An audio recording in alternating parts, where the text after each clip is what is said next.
Penggunaan media sosial dalam interaksi sosial mahasiswa. Departemen Pendidikan Sosiologi, Fakultas Pendidikan Ilmu Pengetahuan Sosial, Universitas Pendidikan Indonesia. Mata kuliah Sosiologi Komunikasi dengan dosen pengampu Profesor Dr. Karim Suryadi MSI dan Dr. Leni Anggraini MPD. Dan dengan saya sendiri, Anissa Nur Fitriani dengan NIM 2008607. Sebelumnya, mari kita awali dengan pengertian dari sosiologi komunikasi terlebih dahulu.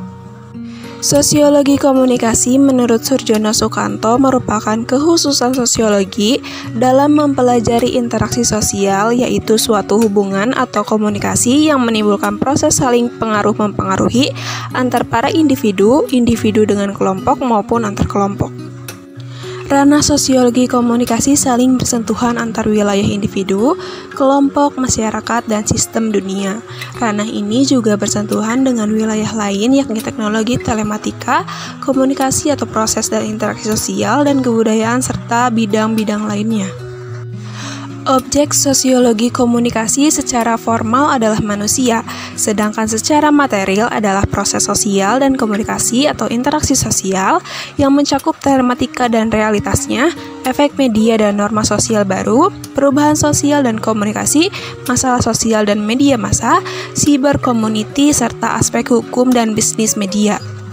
Sekarang ini ditambah dengan keadaan pandemi seperti sekarang ini, media sosial sangatlah banyak digunakan untuk berinteraksi sehari-hari termasuk kalangan mahasiswa.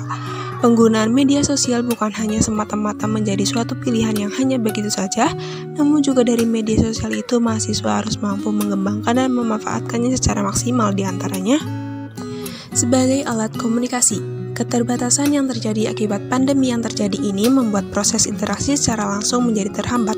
Maka dengan media sosial, walaupun tidak secara langsung bertemu, masih bisa melakukan interaksi dengan lancar, seperti chattingan atau juga telepon. Komunikasi seperti itu disebut dengan komunikasi verbal dan termasuk interaksi sosial sekunder secara langsung. Komunikasi massa, karena cakupan media sosial sangat luas dan dari media sosial juga kita bisa mendapatkan banyak info dan dapat juga membagikan sebuah informasi untuk dibaca oleh seluruh pengguna sosial media. Penggunaan media sosial dalam interaksi sosial di kalangan mahasiswa ini membantu memudahkan proses komunikasi di masa pandemi.